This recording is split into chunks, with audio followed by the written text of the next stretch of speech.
മീകായിലെ മഴ തരണേന്ന് പറഞ്ഞ ശിർക്കാണ്.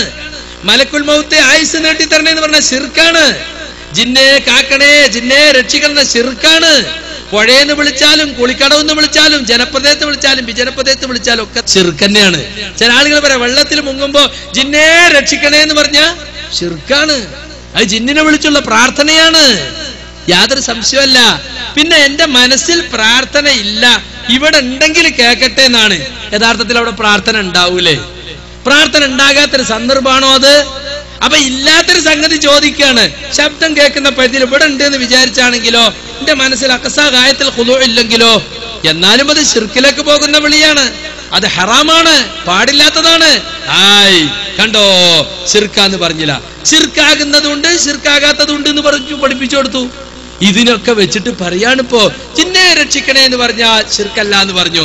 പച്ച കളവാണത്. ഒരാള് ജിന്നെ രക്ഷിക്കണേ എന്ന് കുളത്തുനിന്ന് വിളിച്ചാലും പുഴയെന്ന് വിളിച്ചാലും മരത്തുമെന്ന് വിളിച്ചാലും മരുഭൂമിന്ന് വിളിച്ചാലും ടൗണെന്ന് വിളിച്ചാലും ഒക്കെ ശിർക്കാണ്. യാതൊരു സംശയമില്ലാത്ത സംഗതിയാണത്. ഇത് ആരോപിച്ച് നടക്കുന്ന ആളുകളാണ് യഥാർത്ഥത്തിൽ മുമ്പ് മലക്കിനോട് ചോദിക്കാം കുഴപ്പമില്ല എന്ന് പറഞ്ഞത്. ഏതുപോലെ നിങ്ങൾ കുളിമുറിയിൽ നിൽക്കുമ്പോ ഭാര്യ അടുക്കളയിലാണ്, എടിയാ സോപ്പും കെടുത്തോ എന്ന് പറയുന്നത് പോലെയാണ് മലക്കിനോട് ചോദിക്കൽ എന്ന് ഇപ്പൊ നമുക്കതിൽ പ്രസംഗിച്ച് നടക്കുന്ന ഒരു മുസ്ലിയാർ പറയുന്നു. കേട്ടോളൂ. അപ്പൊ അള്ളയല്ലാത്തവരോട് പ്രാർത്ഥിക്കാമെന്ന് പറയുന്ന നിങ്ങൾ അള്ളയല്ലാത്തവരെ ആരാധിക്കാമെന്നാണ് യഥാർത്ഥത്തിൽ വാദിക്കുന്നത്. അതുകൊണ്ട് തന്നെയാണ് ശിർക്കാണ്, കുഫ്റാണ് എന്ന് പറയുന്നത്. അങ്ങനെ വരുമ്പോഴാണ് അത് ശൗക്കാനിയെ സംബന്ധിച്ച് ചോദിക്കുന്നത്. നേരത്തെ പറഞ്ഞു, എന്താ ശൗക്കാനി പറഞ്ഞത്? കണ്ണിൽ കാണാത്തവരോട് സഹായം തേടാം, അഥവാ കണ്ണിൽ നിന്ന് മറഞ്ഞു നിൽക്കുന്നവരോട് സഹായം തേടാം എന്ന് ഈ ഹദീസിൽ ഉണ്ട്, തെളിവ് പിടിക്കാം എന്ന്. എന്താണ് അതിന്റെ അർത്ഥം? കണ്ണുകൊണ്ട് കാണാത്തവരോട് സഹായം തേടാൻ പാടില്ല എന്നാരാ പറഞ്ഞത്? ഒരാളെ സംബന്ധിച്ചിടത്തോളം ലളിതമായി പറഞ്ഞു തരാം. ഒരാൾ കണ്ണിൽ കാണാത്തവരോട് സഹായം തേടാൻ പാടില്ല എന്ന് ആരാ പറഞ്ഞത്? നിങ്ങളല്ലേ ഇപ്പൊ പറയണത്? ബാത്റൂമിലേക്ക് കയറി, അങ്ങനെ വാതിലടച്ചു, സോപ്പ് തീർന്നു പോയി. ഭാര്യ അടുക്കളയിലാണ്, ഭാര്യയെ കാണുന്നില്ല. ആ ഭാര്യ വിളിച്ച് സോപ്പ് എടുക്കൂ എന്ന് പറഞ്ഞാൽ കാണാത്ത ഭാര്യയോട് സഹായം തേടുകയാണ്. പക്ഷെ ഇയാൾക്കറിയാം എന്റെ ശബ്ദം കേൾക്കുന്ന പരിധിയിൽ ആരുണ്ട്? ഭാര്യയുണ്ട്, കണ്ണുകൊണ്ട് കാണുന്നില്ല. അങ്ങനെ കണ്ണുകൊണ്ട് കാണാത്തവരോട് സഹായം തേടാം എന്ന് ഈ ഹദീസിലുണ്ട്. കാണാത്തവരോട് സഹായം തേടാം. അതിനിപ്പോ ആർക്കും തർക്കില്ല. ആർക്കാ തർക്കം? ഒരാൾ കുളിമുറിയിരിക്കുമ്പോ ഭാര്യ അടുക്കളയിലാണ്, എന്റെ ശബ്ദം കേൾക്കുന്ന വരുന്നില്ല, ഭാര്യയുള്ളത്, മോളെ ആ സോപ്പിംഗ് എടുക്ക് എന്ന് പറഞ്ഞാൽ ഒരിക്കലും അത് തെറ്റല്ല, ഒരിക്കലും അത് കുറ്റകരമല്ല എന്നാണ് പറഞ്ഞത്. അതുപോലെ തന്നെ ശിർക്കല്ല എന്നല്ല, തെറ്റല്ല, കുറ്റകരമല്ല. ശിർക്കല്ല എന്ന് പറഞ്ഞപ്പോ ഈ പുകില് മുഴുവനും ശിർക്കല്ലാത്തതൊക്കെ ചെയ്യാന്നാണോ? അല്ല. നമ്മൾ ചില സന്ദർഭത്തിൽ ശിർക്കല്ലാത്ത കാര്യം ശിർക്കല്ല എന്ന് പറയും, അതിന്റെ അടുത്ത് ചെയ്യാന്നല്ല. ഇയാൾ തെറ്റല്ല, കുറ്റകരമല്ല എന്നാണ് മലക്കിനോട് ചോദിക്കണത്. കേട്ടോളി. ഇപ്പൊ ഒരു സ്ഥലത്ത് മലക്കുണ്ട്, മലക്കിന്റെ സാന്നിധ്യമുണ്ട്, പക്ഷേ മലക്കിനെ കാണുന്നില്ല. എന്നാൽ മലക്കിനോട് ചോദിക്കാമോ? ഒരു പ്രശ്നവുമില്ല. മലക്കിനോട് കാണുന്നില്ല, മലക്ക് കണ്ണ് കാണാത്തിനോട് ഒക്കെ ശിർക്കാണ് അപ്പൊ പറയണത്. പണ്ട് പറഞ്ഞെന്താ? ഒരു പ്രശ്നമല്ല. എന്ത് മുജാഹിദുകളെ പറയാത്ത വാദ? ഒരു പ്രശ്നമല്ല, മലക്കിനോട് ചോദിക്കാം. മലക്ക് ഉണ്ടെന്ന് സാന്നിധ്യം ഉണ്ടെന്ന് മനസ്സിലായാൽ മതി. ആ മക്കയിൽ അകപ്പെട്ടു പോയ ഘട്ടത്തിൽ ജിബ്രീൽ വന്നു. ജിബ്രീലിന്റെ ശബ്ദം കേട്ടു. അവിടെ ജിബ്രീൽ ഉണ്ടെന്ന് അറിഞ്ഞു. ആ ഹാജറ ബീവി പറഞ്ഞു, നീ സഹായിക്കുമെങ്കിൽ എന്നെ സഹായിക്ക്. അവിടെ ഒരു ശബ്ദമുണ്ട്, ശബ്ദം കേൾക്കുന്ന പരിധികളൊന്നുണ്ട് എന്ന് മനസ്സിലാക്കിയിട്ട് എന്നെ സഹായിക്കുമെങ്കിൽ സഹായിക്കൂ എന്ന് പറഞ്ഞാൽ അത് തെറ്റാണ്, അത് കുറ്റകരമാണ് എന്ന് ഒരാളും പറഞ്ഞിട്ടുണ്ട്. ഹാജറ ബീവി അവിടെ ആ സഫയിലേക്ക് കയറി, ആരെയും കണ്ടില്ല. മറുവയിലേക്ക് കയറി, ആരെയും കണ്ടില്ല. 7 വട്ടം അങ്ങോട്ടും ഇങ്ങോട്ടും നടന്നു. 7ാമത് മറുവയിലെത്തിയപ്പോൾ ഒരു ശബ്ദം കേട്ടു. അപ്പോഴാണ്, നീ ശബ്ദം കേൾപ്പിച്ചുവല്ലോ, നിന്റെ കടക്കൽ വല്ല ഖൈറുമുണ്ടോ, നീ എന്നെ സഹായിക്കൂ എന്ന് പറഞ്ഞു. അപ്പോൾ അത് ജിബ്രീലായിരുന്നു. പക്ഷെ ആ പ്രവർത്തനത്തിൽ നമുക്ക് മാതൃകയുണ്ടോ? മാതൃകയില്ല. കാരണം എന്താ? മുഹമ്മദ് മുസ്തഫ സല്ലല്ലാഹു അലൈഹി വസല്ലം സഹാബത്ത് അത് കാണിച്ചു തന്നിട്ടില്ല. പിന്നെ ഹാജറ ബീവി നബിയല്ല, അതുകൊണ്ട് അവർ ശരീഅത്തിൽ ഒരുപക്ഷെ അംഗീകരിക്കപ്പെട്ടതാകാം. നബി അല്ലാത്തത് കൊണ്ട് നമുക്കതിൽ മാതൃകയില്ലെന്ന് ശൈഖുൽ ഇസ്ലാം ഇബ്നു തൈമിയ്യ പോലുള്ള പണ്ഡിതന്മാര് രേഖപ്പെടുത്തിയിട്ടുണ്ട്. അതാണ് മുജാഹിദ് പ്രസ്ഥാനം പറഞ്ഞത്. പക്ഷെ ഹാജറ ബീവി ചെയ്തത് ശിർക്കല്ല.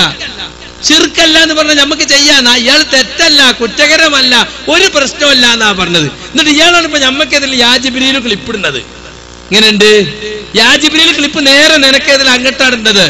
ഇനി നിങ്ങൾ കേട്ടോ, യാ ഇബാദല്ലാഹ് അഈനൂനി എന്ന ഹദീസുമായി അതിന്റെ ചർച്ചയുമായി ബന്ധപ്പെട്ട ഒരുപാട് ചർച്ചകൾ ഇപ്പൊ നടന്നുകൊണ്ടിരിക്കുകയാണല്ലോ. 2007 ഏപ്രിൽ മാസത്തിൽ അബ്ദുൽ ജബ്ബാർ മൗലവി അൽ ഇസ്ലാഹ് മാസികയിൽ ഈ ഒരു തത്വം എഴുതി. ചില ആളുകൾ പറയുന്ന ഹദീസ് എന്നൊരു തത്വം ഉണ്ടാക്കിയെന്ന. തത്വം ഹദീസ് ഉണ്ടാക്കിയല്ലോ, ദുർബല ഹദീസ് എങ്ങനെ തത്വം ഉണ്ടാക്കോ? തത്വം നേരത്തെ ഉള്ളതാണ്. ആ തത്വം വെച്ചിട്ട് ദുർബല ഹദീസ് തെളിവാക്കിയവർക്ക് മറുപടി കൊടുത്തു. എന്താ തത്വം? ഒരു സൃഷ്ടി നമ്മുടെ ശബ്ദം കേൾക്കുന്ന പരിധിയിലുണ്ടെന്ന് മനസ്സിലാക്കിയിട്ട് ആ സൃഷ്ടിയുടെ കഴിവിൽപ്പെട്ടത് അതിനോട് ചോദിച്ചാൽ അത് ശിർക്കാവുകയില്ല. ആ തത്വം പണ്ടേ ഉള്ളതാണ്. അതാണ് യാ ഇബാദല്ലയിൽ ഉള്ളത്. അതുകൊണ്ട് നിങ്ങൾക്ക് ഇതിൽ തെളിവില്ല എന്ന് പണ്ഡിതന്മാർ മറുപടി കൊടുത്തു. ഇപ്പോ അബ്ദുൽ ജബ്ബാർ മോലി 2007 എഴുതിയത് ശിർക്കാണെന്ന് പറയുന്ന അനസ് മുസ്ലിയാർ അമ്പലക്കടവിന് കൊടുക്കുന്ന മറുപടി കേട്ടോളൂ. ഒരു വലിയ ബഡായി. എന്താ ബഡായി എന്നറിയോ? കേട്ടോളൂ, അദ്ദേഹം ഒരു വലിയ ബഡായി പറയാൻ. മുജാഹിദ് പ്രസ്ഥാനം രാത്രി മാത്രം പകലും ജിന്നിനോട് സഹായം ചോദിക്കാനാണ്, പിശാചിനോട് ചോദിക്കാന്ന് പറയുന്നത്. ഇവർ പറയുന്നത് വിജനമായ മരുഭൂമിയിൽ അകപ്പെട്ടു. മരുഭൂമി എന്ന വലിയ കേസാണ്. നമ്മൾ നടന്ന പോലെ മരുഭൂമിയിൽ അകപ്പെട്ടാൽ വഴി അറിയില്ലെങ്കിൽ രക്ഷയില്ല, മരിച്ചു പോകുന്നേ വഴിയുള്ളൂ, വേറെ വഴിയില്ല. കാരണം വെച്ചാൽ മരുഭൂമി ചുട്ടുപൊള്ളുന്ന മണൽക്കാടാണ്. ഒരു ആരും തുണക്കുണ്ടാവില്ല, റോഡുമില്ല, വഴിയില്ല, മനുഷ്യന്മാരില്ലാത്ത വിജനമായ പ്രദേശം. റോഡ് അറിഞ്ഞില്ലെങ്കിൽ, വഴി അറിഞ്ഞില്ലെങ്കിൽ രക്ഷപ്പെടാൻ ഒരു വഴിയില്ല. അങ്ങനെ ഗത്യന്തരമില്ലാത്ത ഘട്ടത്തിൽ തൽക്കാല സഹായം കിട്ടണമെങ്കിൽ പണ്ടൊക്കെ മുജാഹിദ് പറഞ്ഞ അള്ളാനോട് മറ്റാരോടും പ്രാർത്ഥിക്കാൻ പാടില്ലതാ. ഇപ്പൊ പറഞ്ഞത് അള്ളാനോടും പ്രാർത്ഥിക്കാം, ജിന്നിനോടും പ്രാർത്ഥിക്കാം, പിശാചിനോടും പ്രാർത്ഥിക്കാം, മഹാത്മാക്കളോട് പാടില്ല എന്ന് മാത്രമേ പറഞ്ഞു. കളവ്. ഒരു വാചകത്തിന്റെ തുണ്ടുധരിക്കാൻ നിങ്ങൾക്ക് ധൈര്യമുണ്ടോ?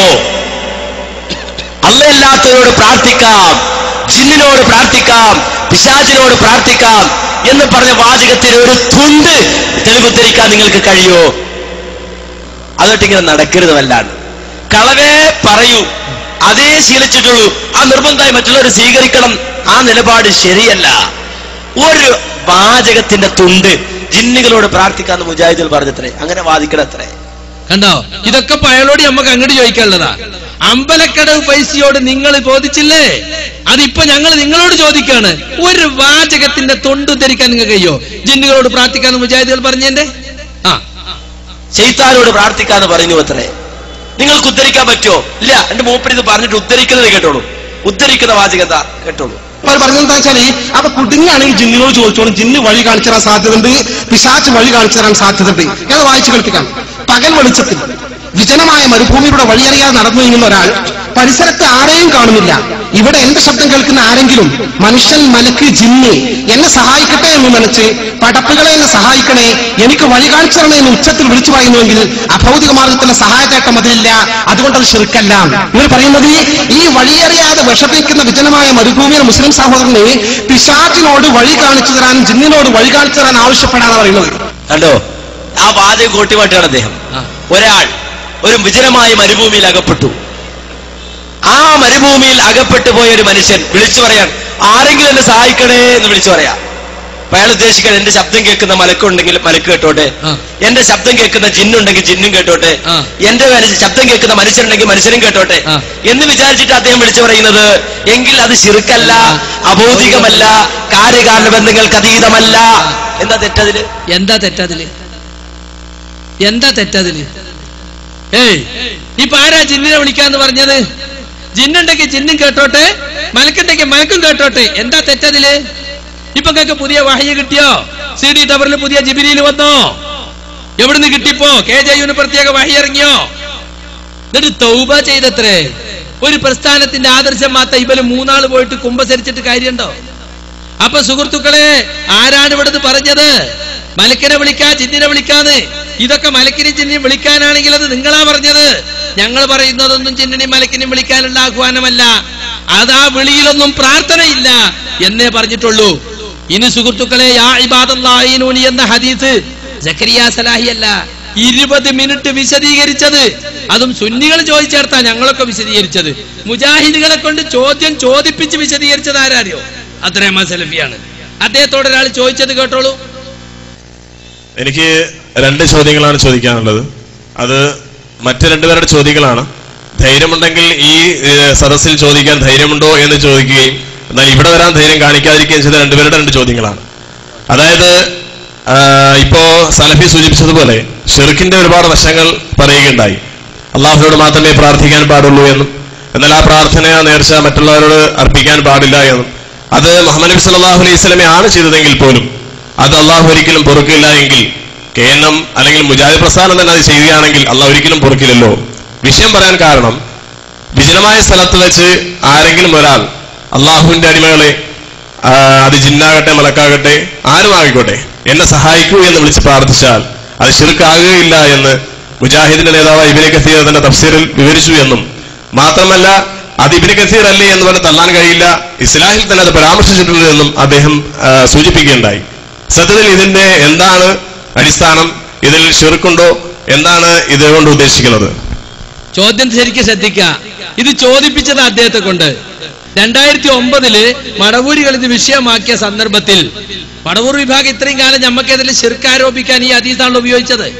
പണ്ട് മുതൽക്ക് നമ്മൾ സംഘടന പലരും ചെറിയമുണ്ട് അബ്ദുൽ ഹമീദ് മദനി ഷബാബിൽ എഴുതിയ വിഷയത് വിജനപ്രദേശത്ത് ഉണ്ടായേക്കാനുള്ള ജിന്നുകൾക്കും മലക്കുകൾക്കും അവർക്ക് കഴിവ് നൽകപ്പെട്ട വിഷയത്തിൽ സഹായം ചോദിച്ചാൽ അത് പ്രാർത്ഥനയാണെന്ന് പറയാവതല്ല. പക്ഷെ അതൊക്കെ വിഴുങ്ങിക്കൊണ്ട് അവർ നമുക്കെതിരെ ശിർക്കാരോപിച്ചു. എന്നാൽ സുഹൃത്തുക്കളെ, ആ വിവാദം കൊത്തി നിന്നപ്പോ ഇദ്ദേഹത്തെ കൊണ്ട് ചോദിക്കാണ്. ആ ചോദിച്ചതിന് അന്ന് അദ്ദേഹം കൊടുത്ത മറുപടി എന്തോ അതാണ് ഇന്നും നമ്മൾ കൊടുക്കുന്നത്. പക്ഷേ ആ മറുപടി കൊടുത്തതിന്റെ പേരിൽ ഇപ്പൊ പറയുന്നത് എന്താണെന്നറിയോ? നമ്മൾ കള്ള ഹദീസും പിടിച്ചിട്ട് ജിന്നിനെ വിളിക്കാൻ വേണ്ടി ദുർബല ഹദീസും കൊണ്ട് നടക്കാനാ. കേട്ടോളൂ. മരുഭൂമി ചെന്നുപെട്ട ഒരു ജിന്നിനോട് ചോദിക്കാനുള്ള ഒരു കള്ള ഹദീസും പിടിച്ച് കള്ളത്തരം പറഞ്ഞ് മുവഹിദുകളെ ശിർക്കിലേക്ക് കൊണ്ടുപോവുകയാണോ? ഇതാണോ ഹദീസ് പണ്ഡിതന്മാരുടെ പണി? ഏത് ഹദീസാണോ നീ ഓതിയത്? ആരാണോ നിനക്ക് ഹദീസ് പഠിപ്പിച്ചു തന്നത്? മരുഭൂമിയിൽ പോയ ജിന്നിനോട് ചോദിക്കണമെന്ന് എവരാണോ നിന്നെ പഠിപ്പിച്ചത്? ആരാ നിനക്ക് ഹദീസ് പഠിപ്പിച്ചത്? ആ മുഹദ്ദിസിനെ കൊണ്ടുവാ ഇങ്ങോട്ട്. ധൈര്യമുണ്ടെങ്കിൽ കൊണ്ടുവാ ഇങ്ങോട്ട്. ഹദീസ് പഠിപ്പിച്ചു തരാ. ഹദീസ് പണ്ഡിതന്മാരല്ലാത്ത ഞങ്ങളുടെ മുന്നിലേക്ക് വാ. നിങ്ങളെ കള്ളുഷാപ്പിന്റെ മുമ്പിൽ ഇപ്പൊ കണ്ടിട്ടുണ്ടാവും ഇങ്ങനത്തെ ആളുകളെ അല്ലേ? എന്നൊക്കെ. ഇയാളാണ് സംസ്ഥാന സെക്രട്ടറി ആകുമ്പോണ് ഇങ്ങനെ ഉണ്ടാവും ഈ പ്രസ്ഥാനത്തിന്റെ അവസ്ഥ. നട്ടപ്പാതിരാക്ക് 12:30 മണിക്ക് ആളില്ലാത്ത പോസ്റ്റിൽ ഗോളടിക്കും. ഒരൊറ്റ ആള് ഞങ്ങളവിടെ അല്ല. ഇയാളും ഇയാളെ കോക്കസും കൂടിയിട്ട് പാവനമായ ഇടപെട ജാമിയ നദവിയയുടെ ക്യാമ്പസ് ദുരുപയോഗം ചെയ്തിട്ട് മുഖാമുഖം നടത്തുകയാണ്. ആരും അവിടെ ഇല്ലല്ലോ, ആരും കൊണ്ടുവരുമെന്ന് ഉറപ്പാണല്ലോ. അപ്പൊ അനുയായികളെ തൃപ്തിപ്പെടുത്താനേ, കാരണം 2 ദിവസം കഴിഞ്ഞ സംസ്ഥാന കൗൺസിൽ നടക്കുന്നുണ്ട്. എന്നെ പുറത്താക്കരുത് എന്ന് തീരുമാനിച്ചിട്ടുണ്ട് KNM സംസ്ഥാന സമിതി. അപ്പൊ കൗൺസിൽ അതിനെ ചോദ്യം ചെയ്യുമല്ലോ. അപ്പൊ ഞാൻ ശിർക്കിലേക്ക് പോയി എന്ന് വരുത്തി തീർക്കാൻ വേണ്ടിട്ട് രോഷം പ്രകടിപ്പിക്കുകയാണ്. ഇയാള് അഭിനയിക്കുകയാണ്. നല്ല സൂപ്പർ സ്റ്റാർ അഭിനേതാവാ. കള്ള ഹദീസും പിടിച്ചിട്ട് കള്ളത്തരം കൊണ്ട് കൊണ്ടുപോടാ ഇങ്ങോട്ട്, മുഹദ്ദിസിനെ കൊണ്ടുപോകാൻ. ആരാണ് ഈ കള്ള ഹദീസ് വിശദീകരിച്ചത്? കണ്ടോളി ആ മുഹദ്ദിസിനെ, എന്നെ പഠിപ്പിച്ച മുഹദ്ദിസിനെ കണ്ടോളി. അതാണ് ആ മുഹദ്ദിസ് എന്നെ പഠിപ്പിക്കുക എന്ന്. വിജനമായ സ്ഥലത്ത് ഒരാളും രക്ഷിക്കാൻ ഇല്ല എന്ന് തോന്നുന്ന സ്ഥലത്ത് ഒരാള് വിളിച്ചു തേടാമോ എന്നതാണ് പ്രശ്നം. അങ്ങനെ ഒരു ഹദീസ് വന്നിട്ടുണ്ട് എന്നാണ് പ്രസ്തുത റിപ്പോർട്ട്. ആ ഇബാദല്ലാ എന്ന് പറഞ്ഞാൽ ആരാ? മരിച്ചുപോയ ആളുകളോട് സഹായം ആവശ്യപ്പെട്ടുകൊണ്ട് പ്രാർത്ഥിക്കുന്നത് ശിർക്കാണ്. ജീവിച്ചിരിപ്പുള്ളവരോടും ദുആ ചെയ്യുന്നത് ശിർക്കാണ്. മനുഷ്യരല്ലാത്തവരോട് ദുആ ഇസ്തിഗാസ ചെയ്യുന്നത് അതും ശിർക്കാണ്. ആകാശമാവട്ടെ, ഭൂമിയാകട്ടെ, നക്ഷത്രങ്ങളാകട്ടെ, സമുദ്രമാകട്ടെ, കല്ലാകട്ടെ, ഖബറാകട്ടെ, മരിച്ച മനുഷ്യരാകട്ടെ, ജീവനുള്ള മനുഷ്യരാകട്ടെ, ദുആയാണോ അത് അല്ലാഹു അല്ലാത്തവരോട് ചെയ്യുന്നത് ശിർക്കാണ്. അപ്പൊ റസൂലുള്ള ഒരിക്കലും ദുആ യാ ഇബാദല്ലാഹ് എന്ന് പറയുന്നത് അവരോടുള്ള ദുആ ആയിക്കൊണ്ട് ചെയ്യാൻ പഠിപ്പിക്കും എന്ന് വിശ്വസിക്കാൻ നിർവാഹമില്ല. നബി ഒരിക്കലും അത് ചെയ്തിട്ടില്ല, ചെയ്യാൻ പാടില്ല, ചെയ്യുന്നത് ശിർക്കാണ് എന്ന് പഠിപ്പിച്ചിട്ടുണ്ടല്ലോ. ഒന്നെന്താ? ദുആ അല്ല. യാ ഇബാദല്ലാഹ് അഈനൂനി എന്നത് ദുആ അല്ല. ദുആ ആണോ ശിർക്കാണ്. കല്ലാകട്ടെ, കബറാകട്ടെ, മണ്ടാട്ടോ എന്താകട്ടെ ശിർക്കാണ്. അതാ ഒന്നാമത്തെ പോയിന്റ്. ആണോ കള്ള ഹദീസ് വിശദീകരിക്കുക, ദുർബലനെ തട്ടണ്ടേ. ഇനി കേട്ടോളി. രണ്ടാമത്തേത്, ഈ റിപ്പോർട്ടിന്റെ സനദ് ശൈഖുൽ ഇസ്ലാം ഇബ്നു തൈമിയ്യ മുതൽക്ക് അൽബാനി അടക്കമുള്ള ആളുകൾ വിശകലനം ചെയ്യുകയും അതിന്റെ സനദിന്റെ ന്യൂനത അവർ വ്യക്തമാക്കുകയും ചെയ്തിട്ടുള്ളതാണ്. ഇനി ഇത് നേർക്കുനേരെ നമ്മൾ എടുത്താൽ തന്നെ ഇവിടുത്തെ പ്രശ്നം എന്തുള്ളൂ എന്നറിയോ? ഒരു വിളിച്ചു പ്രാർത്ഥനയല്ല. പരിചയമില്ലാത്ത ഒരു സ്ഥലത്ത്, വിജനമായ ഒരു സ്ഥലത്ത് ചെന്നുപെട്ടാൽ എന്തെങ്കിലും ബുദ്ധിമുട്ട് വരുമ്പോ മണ്ടിയരിയോ എന്ന് പറഞ്ഞ് വിളിക്കുന്ന ഒരു ശൈലി ഞങ്ങളെ മലപ്പുറം ഭാഗത്തൊക്കെ ഉണ്ട്. ചിലപ്പോ ആ വാക്കിന് പകരം വേറെ വാക്കായിരിക്കും വേറെ സ്ഥലത്തുണ്ടാകുക. ഇത് ആരോടാ?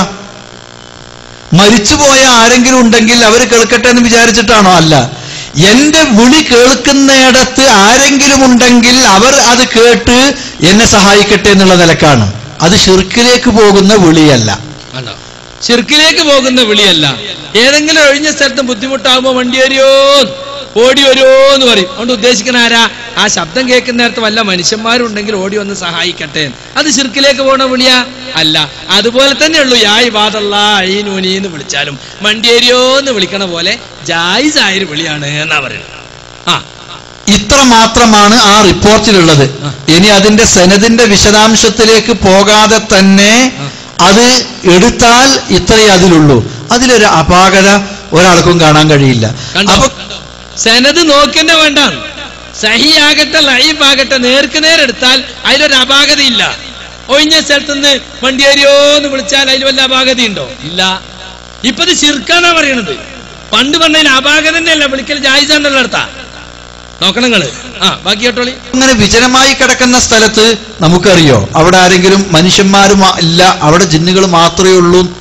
അപ്പം വിജനമായി കിടക്കുന്നിടത്ത് ഇത് ജിന്നാണ് എന്ന് സമർത്ഥിച്ചുകൊണ്ടത് ജിന്നിനോടുള്ള പ്രാർത്ഥനയാണ്, അപ്പൊ അങ്ങനെ ചെയ്യുന്നത് ശിർക്കാണ് എന്ന് സമർത്ഥിക്കാൻ ശ്രമിക്കുകയാണെങ്കിൽ ജിന്ന് അവിടെ മാത്രമേ ഉള്ളൂ, വേറെ എവിടെയില്ല എന്ന് പറയാൻ പറ്റുമോ?